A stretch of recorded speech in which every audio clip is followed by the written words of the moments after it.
teman-teman di berbagai negara sudah mempunyai suatu organisasi perempuan. Saya pikir di Indonesia belum ada dan saya berusaha untuk mewujudkan. Karena kita ini memilih sebagai organisasi perempuan yang bekerja di bidang lingkupnya transportasi dan logistik ya, supply chain management dan lain-lain. Itu kita punya keinginan untuk memajukan sebagai perempuan yang unggul yang mampu membawa Indonesia bisa maju dan setara dengan dunia.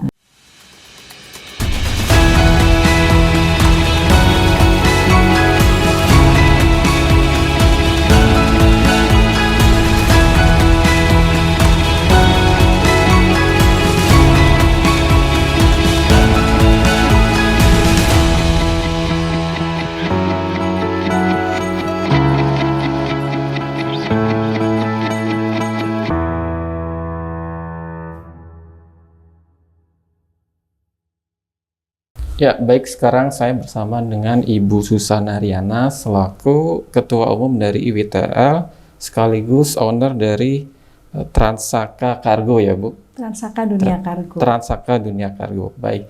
Terima kasih Bu Susana sudah berkenan menerima Transgo Bu di kantornya, Bu. Ya, Assalamualaikum warahmatullahi wabarakatuh. Terima kasih untuk timnya Transgo ya yang sudah hadir pagi yang cerah ini. Semoga kita bisa ngobrol-ngobrol ya. Baik, Bu. Bu, menarik soal profil dari IWTL ini, Bu. Kita ketahui kan ini diresmikan langsung oleh Bapak Airlangga Hartarto ya selaku Menko Perekonomian pada Agustus 2024 lalu. Mungkin bisa flashback, Bu. Cerita awal pendiriannya seperti apa, Bu? Baik, terima kasih. Jadi awal mula IWTL ini, Indonesia Women in Transportation and Logistics, bermula saat saya dulu pernah aktif ya, sampai sekarang pun masih aktif sebagai salah satu pengurus di DPP ALFI, Asosiasi Logistik dan Freight Forwarding Indonesia. 2017 kebetulan saya diminta menjadi salah satu peserta untuk Notable United Nations UNESCAP ya di Asia Pasifik. Indonesia waktu itu diwakili oleh 3 orang dan alhamdulillah mungkin tulisan saya memenangkan itu tentang Women in Logistics, dan itu adalah satu kebanggaan buat Indonesia. Yang kedua juga buat saya sendiri sebagai trigger untuk mendirikan, karena waktu itu teman-teman di berbagai negara sudah mempunyai suatu organisasi perempuan. Saya pikir di Indonesia belum ada dan saya berusaha untuk mewujudkan. Baru terwujud 11 Juli 2020. Awal mula seperti kumpulan teman-teman saja yang dari teman-teman ALFI se-Indonesia, baru komunitas, Mas. Baru berkembang. Alhamdulillah kemarin dikukuhkan dan kita dari komunitas sudah menjadi organisasi. Seperti itu. Berarti persisnya di tahun 2020 ya, Bu ya? Awal mula tumbuhnya. Saya benar-benar mengukuhkan saya punya komunitas ini. Perempuan yang bergerak di bidang transportasi dan logistik. Itu masih berbasis komunitas, Bu? Dulu masih komunitas. Jadi berkembang, teman-teman, pengurus, bahkan yang dari berbagai belahan Indonesia ini gitu kan mensupport. Teman-teman dari luar negeri juga mensupport, kamu harus ini, bla bla bla bla. Akhirnya kita dengan pertimbangan khusus, merangkul semua masukan dari banyak teman-teman perempuan. Kita berjalan dalam organisasi IWTL dan berpayung hukum ya, sudah ada di Kemenkumham. Boleh tahu siapa saja pendirinya dan mungkin latar belakang masing-masing? Ya, foundernya saya, Susana Riana Sari. Saya juga bersama-sama dibantu dengan beberapa co-foundernya ya. Di sana kita ada sekjen kami Mbak Dewi Waisin, ada juga humas kami Mbak Afriana. Di sana ada wakil ketua Mbak Susilawati, ada bendahara umum Mbak Eli Sofa. Dan kami juga punya 3 dewan pembina ya, yaitu Bu Mary, Bu Welly dan Ibu Arianti gitu. Baik. Dan IWTL ini menjadi organisasi logistik pertama untuk perempuan ya Bu di Indonesia. Perempuan di Indonesia. Sebenarnya iya. apa visi dan misi dari IWTL ini Bu? Jelas karena kita ini memilih sebagai organisasi perempuan yang bekerja di bidang lingkupnya transportasi dan logistik ya, supply chain management dan lain-lain. Itu kita punya keinginan untuk memajukan sebagai perempuan yang unggul yang mampu membawa Indonesia bisa maju dan setara dengan dunia. Jadi di sana kita punya ya bahwa IWTL itu punya visi dan misi. Komunitas atau organisasi unggul yang berkontribusi nyata pada kemajuan perempuan Indonesia di bidang transportasi dan logistik. Ya, itu salah satu visi kita. Jadi yang melekat bahwa oke, kita sudah kesetaraan gender, bukan berarti kita merasa paling hebat, tidak ya, karena perempuan tidak, kita sama.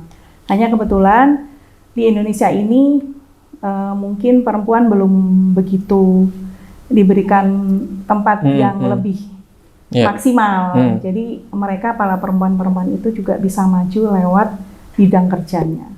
Gitu. Oke. Dari catatan IWTL sendiri untuk perempuan Indonesia ini seberapa besar Bu yang bekerja di sektor logistik?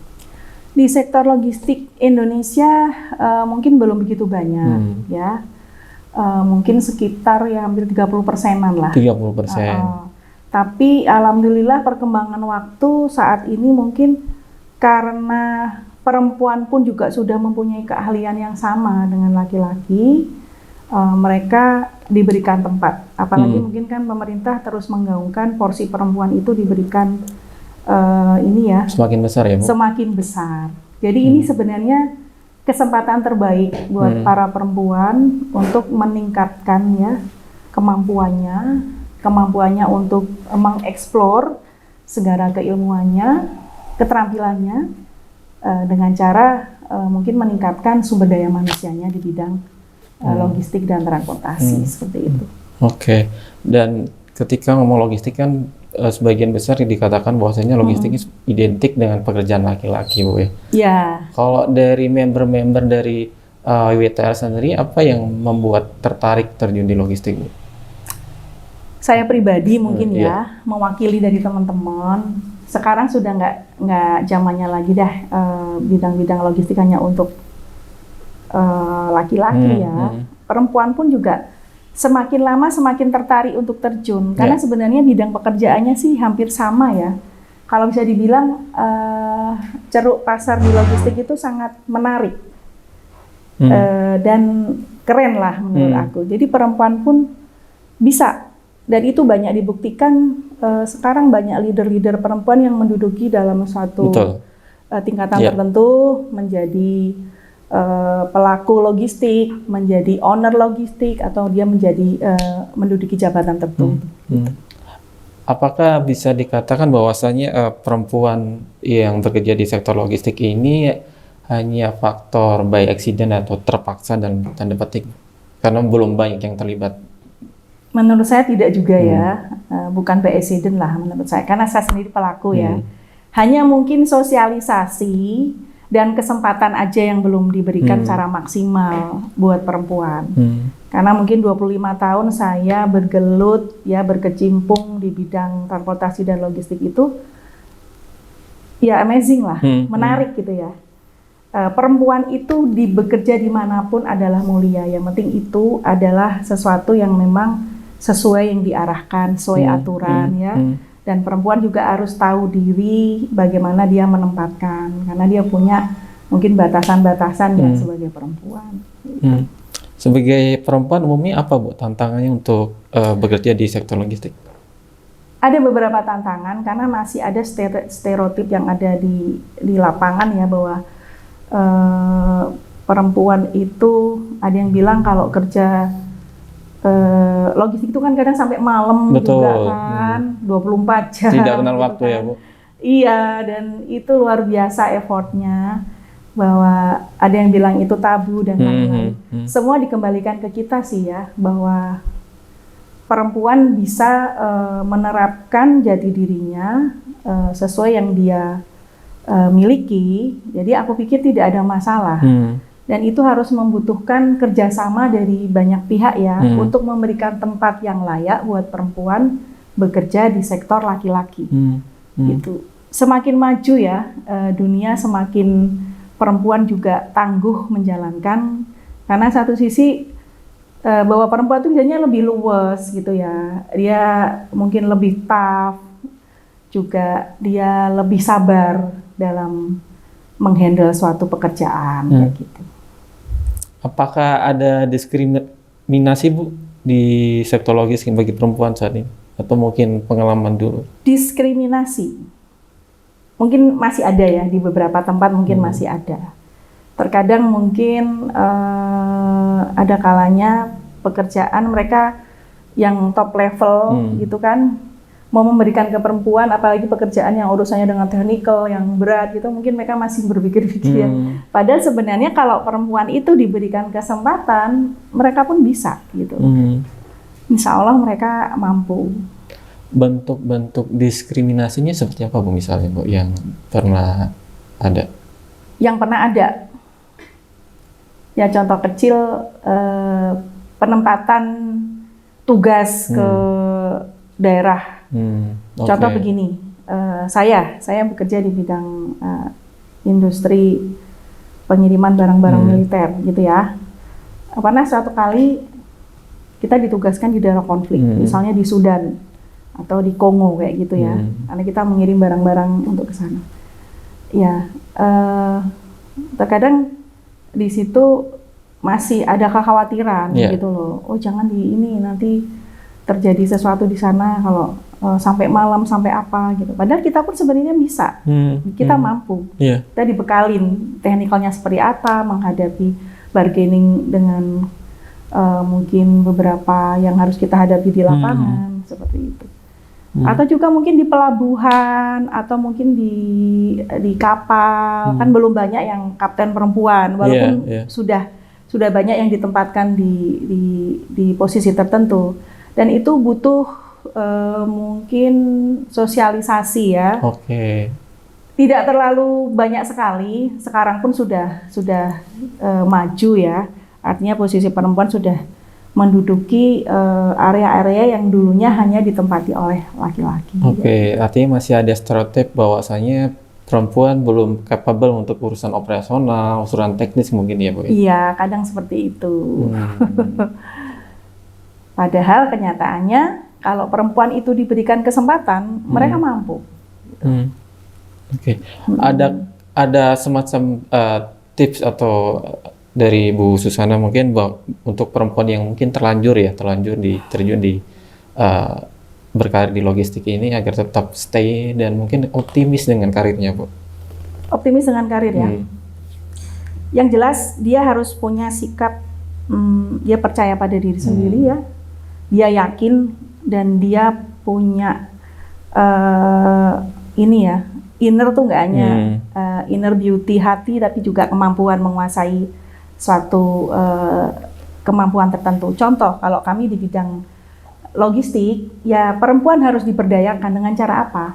Mereka harus menambah keilmuannya, mereka menambah training ya. Banyak sekali. Sekarang itu jujur contoh saya baru menambah sekolah lagi di usia 45. Sudah tua ya, tapi karena semangat ingin menambah belajar, ya saya akhirnya meneruskan misalnya sekolah lagi gitu kan di usia 45. Jadi perempuan dimanapun berada, kalian harus yakin, harus punya keinginan untuk maju, ya jangan menyerah dengan keadaan. Kalau sesuatu ibaratnya bekerja di satu tempat, ya tingkatkan skill Anda gitu loh. Misalnya saya kok pengen aktif mempelajari tentang ekspor impor, saya pengen memahami tentang aturan-aturan, ya saya harus terjun di kepabeanan.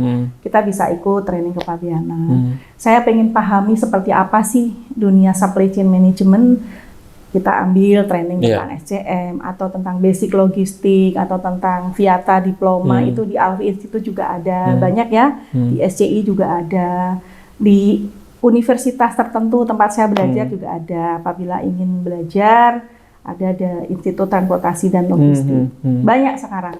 Perempuan punya kesempatan luas untuk menambah keilmuannya. Jadi bisa nanti balance gitu. Dia harus meningkatkan kemampuan. Terus juga tentu saja tidak hanya bicara hard skill, soft skillnya juga, ya kan? Dia harus juga bisa menempatkan attitude yang baik, manners yang baik. Tidak sekedar orang pintar, tapi dia tidak punya sikap dalam menghadapi situasi di lingkungannya. Dari pasar kerjanya sendiri untuk saat ini di sektor logistik cukup besar kah untuk bekerja perempuan? Cukup besar. Ke depan lebih besar lagi. Kita sudah di eranya Internet of Things ya. Apa-apa sudah artificial intelligence. Semuanya sudah memakai itu. Teknologi semakin berkembang.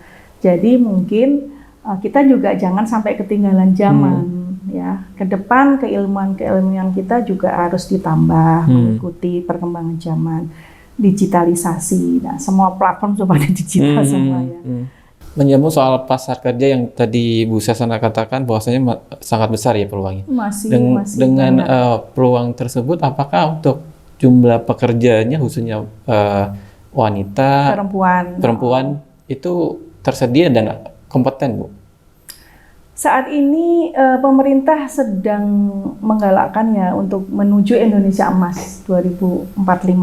Nah, salah satu yang sangat disoroti adalah bagaimana peningkatan kapabilitas dan SDM, salah satunya perempuan itu. Mereka harus banyak diberikan bekal, mentor, ya, dengan sosialisasi yang terkait dengan bidang-bidang transportasi dan logistik. Masih banyak kesempatan. Asal kita pun juga menyiapkan kaderisasi, ya. Kaderisasi untuk seseorang itu bisa mengimprove kemampuannya, lebih maju, yaitu mereka harus mengikuti salah satunya perkembangan zaman dengan berinovasi. Inovasi teknologi harus mereka kuasain ya, satu. Terus mereka juga yang tadi sudah saya bilang, bicara keahlian, bicara kemajuan seseorang tuh mereka quote and quote tidak hanya bicara mereka pintar, hebat, smart, tapi tidak dibekali dengan attitude, manner yang baik. Nah, itu nomor yang harus paling penting juga dia harus tanamkan ya. Lalu yang ketiga ya itu tadi, dia harus berani mendobrak hal-hal yang menjadi kendala dia, bahwa dia mampu. Terkadang kan orang itu mindsetnya, apa aku mampu ya, apakah aku bisa ya, kayaknya kok berat banget. Udah ada di area negatif dulu, negatif listnya. Nah, itu harus didobrak, dia harus berani. Mendingan kita melakukan daripada kita tidak, gitu loh. Mendingan kita ini mencoba dulu. Masalah nanti kita sambil bisa mengecek, oh, saya sepertinya kok passion saya di sini ya. Saya pengen mendalami ini. Oke, jadi fokus. Tidak semuanya dicomotin gitu ya, tapi fokus. Kalau kita mau fokus ke satu hal ya kita akan fokus ke sana. Saya kok lebih hobi, misalnya mahasiswa saya nih ya, saya dosen juga.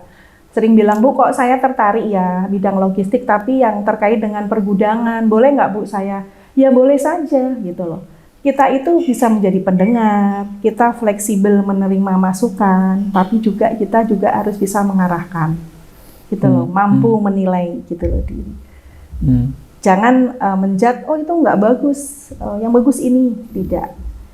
Namanya empowering itu harus bisa ya merangkul juga, memberikan kemanfaatan bersama ya, dan itu kita memberi kesempatan ke mereka, misalnya adik-adik yang masih baru atau mahasiswa baru atau yang baru lulus, kita kan banyak belajar di magang juga itu, seperti itu.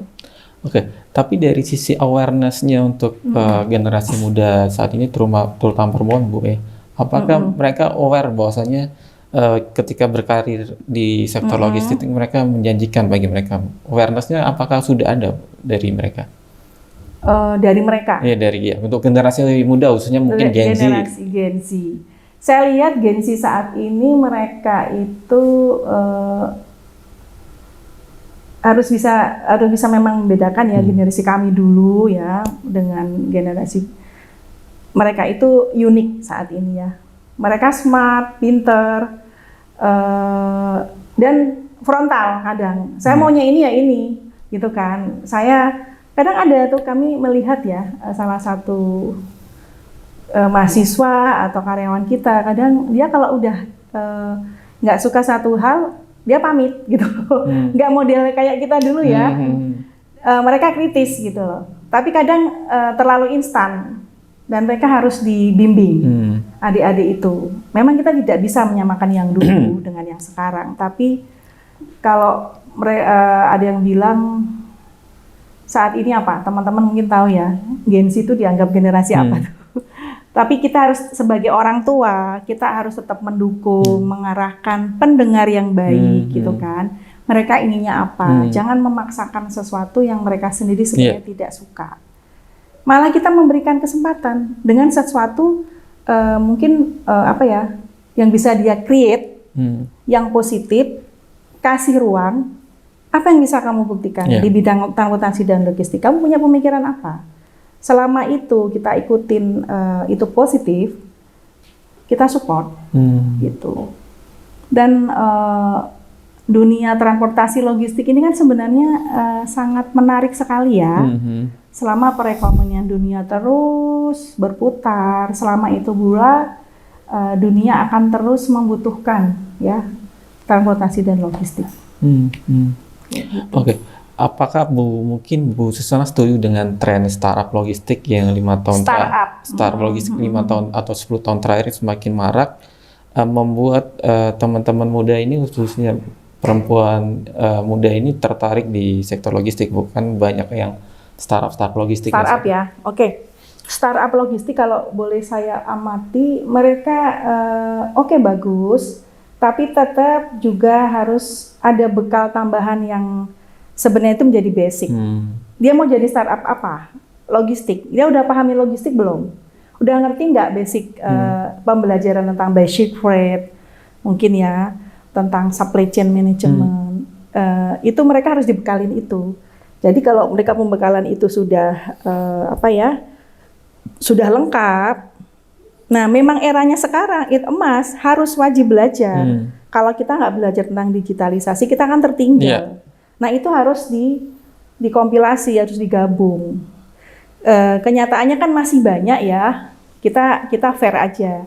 Masih banyak pelaku-pelaku misalnya di startup logistik itu, mereka memang menguasai di bidang teknologinya. Tapi aplikasi di bidang sehari-hari yang memang real pelaksanaannya itu harus kita kerjakan A, B, C, D itu masih ada yang kurang. Dan itu mungkin tugas bersama ya. Artinya memaksimalkan dari yang manual menjadi yang modern. Itu harus dimaksimalkan. Dan sekarang tentunya dengan digitalisasi itu kan lebih efektif, efisien ya.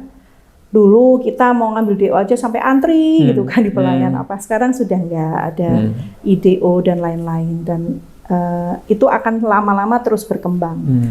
Walaupun sekarang belum merata, tapi nanti di tahap-tahap tertentu, di era tertentu kita semua sudah menerapkan itu. Dan di IWTL sendiri ada departemen khusus yang untuk digital ya, Bu? Ada. Kami ada kebetulan dipegang oleh Mbak Isti ya dengan Mbak Nia. Mungkin juga pernah diwawancarai ya dulu ya.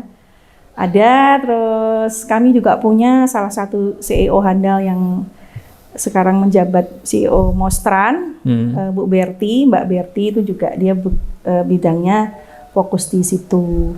Anggota kami juga banyak kok yang dari teman-teman yang kebetulan mereka mengelola tentang bidang startup yang berhubungan dengan digital, seperti itu. Total member per hari ini berapa perusahaan, Bu? Atau dan berapa Alhamdulillah kita sekitar 500-an. 500 perusahaan atau orang? 500 personal. Personal ya. Karena kita memang YWTL ini bukan perusahaan. Kita lebih ke personal ya. Jadi banyak yang personal yang ikut gitu. Jadi itu dengan latar belakang beragam ya, tentunya ya. Beragam, dari pelaku transportasi dan logistik, dari dosen sivitas akademika juga ada, ya, dari mereka sendiri karyawan juga banyak, owner juga banyak, semua boleh masuk yang memang itu terkait dengan supply chain management. Oke.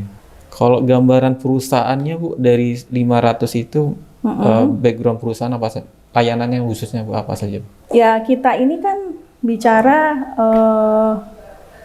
kalau helikopter view ya, kalau luas itu kan sekarang trennya tuh supply chain management gitu kan ya.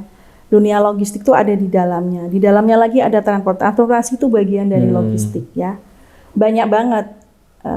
International freight forwarding, domestic freight forwarding juga ada di dalamnya. Itu aja juga mempunyai banyak aktivitas ya. Ada sekitar hampir 22 aktivitas. Nah, itu saling sinergi di dalamnya. Banyak. Ada yang mungkin perusahaan yang mengkhususkan khusus tracking, ada yang khusus warehousing, ada yang mungkin khusus consulting tentang custom clearance, ada juga yang memang freight forwarding ya. Semuanya lengkap di situ. Termasuk startup tadi ya Bu? Startup juga banyak. Saya selalu welcome banget pada perempuan-perempuan yang ingin maju. Salah satunya sering saya dapat beberapa undangan dan mereka akhirnya tertarik gitu kan. Oh boleh silahkan Mbak. Anda diberikan waktu dari hari Senin sampai Jumat bisa mempromosikan. Jadi kami ini di EWTL istilahnya kita itu setara ya. Tidak ada yang merasa paling hebat, paling nomor satu, tidak. Kita semua setara. Jadi we are equal ya.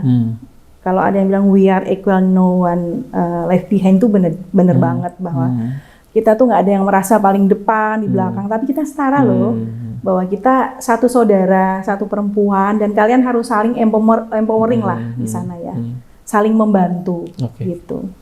Kalau dari aktivitas dari organisasi apa saja Bu yang dilakukan? Saat ini aktivitas ya. Kita udah banyak banget karena kita punya 15 WKU ya, dan salah satunya mungkin di samping komite yang tadi sudah saya sebutkan, di situ juga ada yang ngurusin misalnya WKU transportasi dan logistik, ada WKU supply chain management, ada juga WKU tentang hukum, terus ada juga kepabeanan, ada juga tentang kebijakan pemerintah, ada entrepreneurship, ada juga tentang mungkin seni dan budaya, kita pun juga ada ya, dan olahraga, CSR. Nah, itu kita juga kuat juga ya CSR-nya EWTL di mana-mana. Kegiatan mungkin awal mula dulu divisi transportasi logistik, awal mula kita dikukuhkan, kita sudah melakukan sosialisasi ya di transportasi darat. Waktu itu kita sendiri juga sudah kunjungan ke Kementerian Perhubungan, ya, bertemu dengan Menteri yang lama dulu ya, Pak Budi Karya Sumadi. Kita juga sudah sosialisasi ke beberapa organisasi lain, dan ini masih terus kita jadwalkan sampai ke depan gitu ya. Kegiatan-kegiatan menjadi salah satu narasumber di berbagai institusi sudah kita lakukan yang terkait dengan bidang transportasi logistik. Misalnya kemarin kita kerjasama dengan ahli ya, dengan SCI, dengan mungkin komunitas yang lain, dengan Alfi, banyak. Bisa dikatakan mungkin titik berat aktivitas dari EWTL ini di empowering, edukasi sama CSR mungkin ya Bu? Ya bisa juga begitu, tapi kita yang paling inti Mas, ke depan ini kita punya kan program jangka panjang, dan sesuai dengan visi kami awal tadi bahwa kita ingin menjadi organisasi perempuan pertama di bidang transportasi dan logistik yang bisa ikut serta membantu pemerintah ya, memberikan masukan untuk maju kembangnya Indonesia. Seperti itu. Sekarang yang menjadi program strategis dari EWTL apa Bu? Salah satunya itu. Terima kasih, alhamdulillah kemarin beberapa kali EWTL diundang dari Kementerian Perekonomian, Kementerian Perhubungan ya. Terus juga kita diundang beberapa waktu lalu membantu di Kementerian UMKM juga. Karena terus kerjasama dengan beberapa organisasi lain ya, ALFI, GPI, INSA, ABUFI ya, Wilat, terus ada juga SCI, ada juga dengan organisasi yang community ya, banyak banget. Jadi kita memang inginnya bisa sinergi dan kolaborasi dengan banyak organisasi karena kita nggak mungkin bisa berdiri sendiri. Oke. Dari perspektif member IWTL tentu ketika bergabung di asosiasi kan mengharapkan benefit ya Bu. Sebenarnya apa benefit lain yang diharapkan atau ditawarkan oleh IWTL ke para anggotanya sih Bu? Yang jelas salah satu fungsi dan kekuatan di IWTL itu adalah persaudaraan perempuan yang dikuatkan dengan silaturahmi, tapi kita lebih menitikberatkan di transportasi dan logistik, ya. Dan itu alhamdulillah, tentunya kalau ditanya kan mereka bisa dapat dari banyak organisasi lain, ya. Oke, mereka bisa dapatkan dari banyak organisasi lain, tapi kami punya kekhasan tersendiri, ya. Kekuatan perempuan, makanya kita sering bilang salam cinta IWTL. Memang hidup kita tuh harus diisi dengan kasih sayang dan cinta, tidak melulu kita terlalu fokus dengan pekerjaan yang berat, tapi kita selingi dengan sesuatu yang indah supaya kita nggak stres, supaya kita nggak banyak yang harus kita ini. Bentuk empowering yang mungkin salah satu wujudnya di yang buku Sukmawati ya. Sharing, bentuk-bentuk sharing pengalaman itu ya? Boleh. Bapak Ibu, Mbak-mbak, Mas-mas semua, adik-adik ya, IWTL sudah meluncurkan buku. Ini peluncuran yang kedua. Dulu yang pertama warnanya ungu ya. Dari awal mula tuh ungu, baru yang kedua. Ini yang pertama? Yang pertama. Oh, ini yang pertama. Dulu memang warna baju kita ungu ya. Supaya kita nggak punya warna yang khas sendiri, teman-teman yuk kita coba warna orange deh gitu kan. Ini juga atas kesepakatan bersama. Jadi lebih energi, lebih semangat, lebih kuat kita pakai orange. Ini orange yang kedua ya.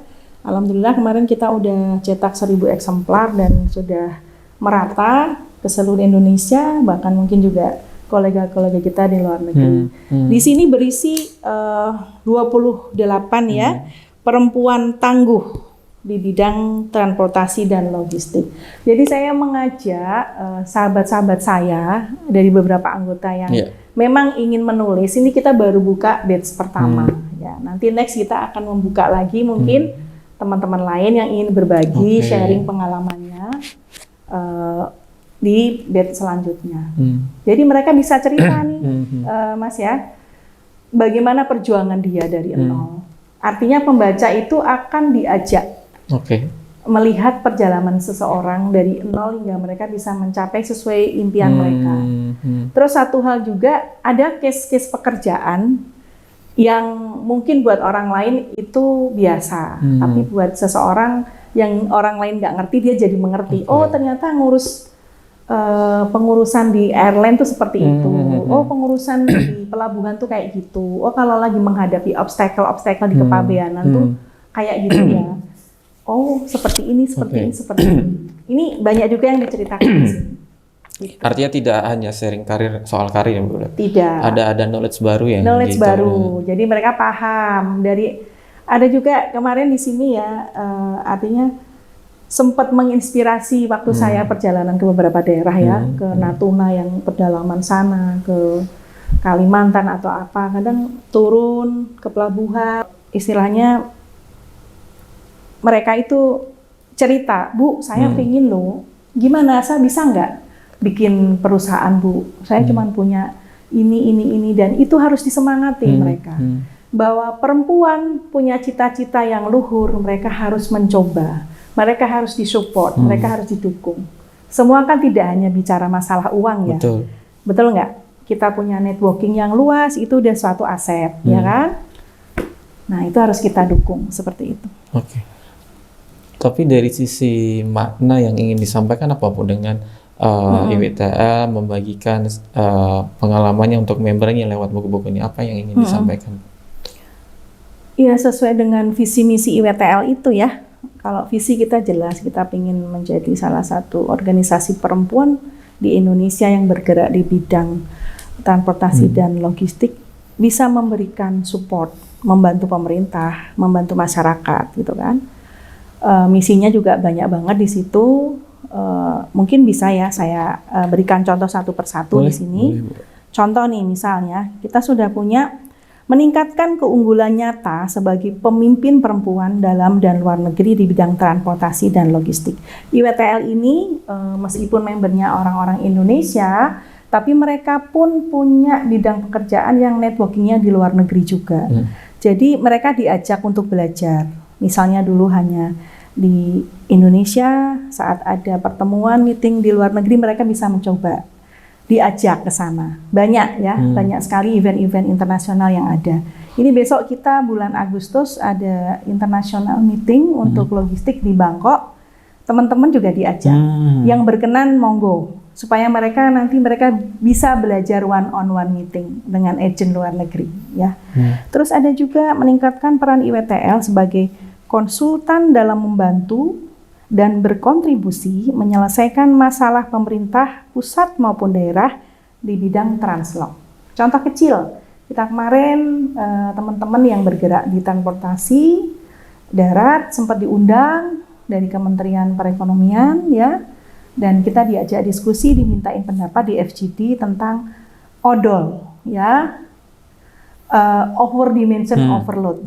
Jadi teman-teman kita yang memang sudah punya kemampuan untuk itu, mereka bisa memberikan ide-idenya mewakili IWTL. Terus juga meningkatkan kontribusi perempuan Indonesia dalam memajukan perekonomian bangsa melalui kegiatan transportasi dan logistik.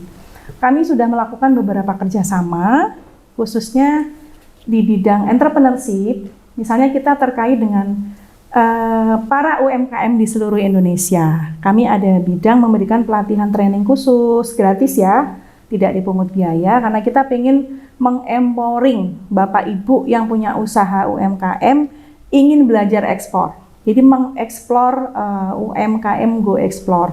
Dan itu kemarin alhamdulillah kami diminta oleh Kementerian Luar Negeri, IWTL diminta oleh Kementerian Luar Negeri untuk menjadi pendampingan. Kita memberikan fast track ya kepada para UMKM terpilih yang sudah melalui kurasi, dan mereka diajarin dari sisi logistik dan bagaimana memanage pengiriman ke luar negeri dengan baik, murah, cepat, efisien. Gitu. Baik, oke. Terakhir Bu Susana, boleh. Soal plan dari IWTL ini ke depan seperti apa Bu untuk jangka panjangnya Bu? Jelas. Kita punya program jangka panjang ya. Ke depan kita ingin IWTL itu benar-benar bisa kontribusi nyata. Salah satunya apa? Ilmu-ilmu yang sudah kita berikan dalam undangan-undangan FGD di beberapa tempat di kementerian itu bisa diterapkan langsung nantinya dalam aturan-aturan minimal saat menuju Indonesia Emas 2045. IWTL punya peran penting di sana untuk ikut membantu. Seperti itu. Dan ini akan diikuti di program kerja kita untuk 2 tahun ke depan. Regenerasi lagi 2 tahun ke depan. Oke, paling terakhir Bu Susana, bagi pengusaha atau mungkin pekerja logistik yang perempuan khususnya yang ingin tertarik bergabung di IWTL, apa yang mau disampaikan Bu? Boleh, mbak-mbakku sekalian, kita punya panggilan sayang ya di Indonesia itu dengan sebutan Mbak. Halo Mbak, gitu. Kita merasa lebih sesama itu lebih dekat ya, lebih muda, dan merasa semangatnya terus selalu ceria. Kalian boleh khususnya para perempuan yang mempunyai bisnis di bidang transportasi dan logistik. Tidak harus owner ya, karyawan pun juga boleh, perseorang pun boleh. Apalagi yang masih terkait dengan kita melakukan pengiriman barang, ekspor, impor. Bahkan di sini kita juga melibatkan para pelaku-pelaku eksportir, importir yang mereka terkait dengan bidang membutuhkan transportasi, itu boleh ya. Kalau kita sendiri kan juga ada divisi UMKM, kita juga membantu UMKM gitu. Tapi yang jelas teman-teman, kalian yang ingin lebih tahu, lebih jelas dan pengen mengekspor tentang IWTL, jangan lupa jangan sungkan untuk hubungin kita ya di IWTL. Anda bisa lihat kami di IG, kita Iya, punya di Instagram IG, ya. Instagram kita punya itu InaWTL, Inawet. @InaWTL. Silakan masuk saja. Kami seneng ya istilahnya bersilaturahmi, berkolaborasi. Jadi please free welcome saja. Anda punya case-case yang terkait kepabeanan, case-case yang terkait tracking, case-case terkait ekspor impor, apapun yang berhubungan dengan warehouse ataupun dokumen-dokumen dan lain-lain yang itu masih di lini transportasi dan logistik, kita saling empowering yuk, khususnya para perempuan. Jangan sungkan, Anda berhak maju dan kalian harus punya semangat ya bahwa saya bisa. Jadilah terbaik menurut versi dirimu sendiri. Itu ya. Oke, Terima baik kasih. Bu Susana, sukses untuk IWTL Bu. Terima kasih banyak ya. Transgo sukses selalu. Sukses selalu. Salam cinta IWTL.